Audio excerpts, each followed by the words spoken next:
ఉత్తరప్రదేశ్లోని ప్రయాగ్రాజ్ అతిపెద్ద ఆధ్యాత్మిక వేడుక సహా కుంభమేళాకు సిద్ధమవుతోంది. ఆ మహాక్రతువుకు సంబంధించిన ఏర్పాట్లు పెద్ద ఎత్తున సాగుతున్నాయి. జనవరి 13 నుంచి ఫిబ్రవరి 26వ తేదీ వరకు మహాకుంభమేళా జరగనుంది. 12 ఏళ్లకోసారి జరిగే ఈ మహాక్రతువు సందర్భంగా లక్షలాది మంది భక్తులు గంగానదిలో పుణ్యస్నానాలు చేయనున్నారు. ఈ మహాక్రతువుకు సంబంధించి పెద్ద ఎత్తున ఏర్పాట్లు జరుగుతున్నాయి.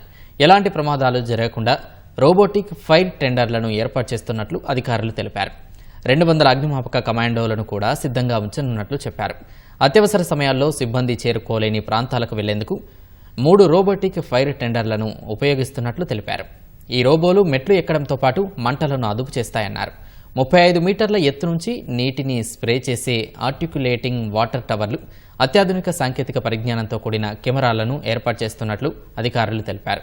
ప్రత్యేక శిక్షణ పొందిన STRGని ప్రారంభించినట్లు చెప్పారు. ఈ యూనిట్లో హైదరాబాద్లో శిక్షణ పొందిన 200 మంది సిబ్బంది ఉన్నారు.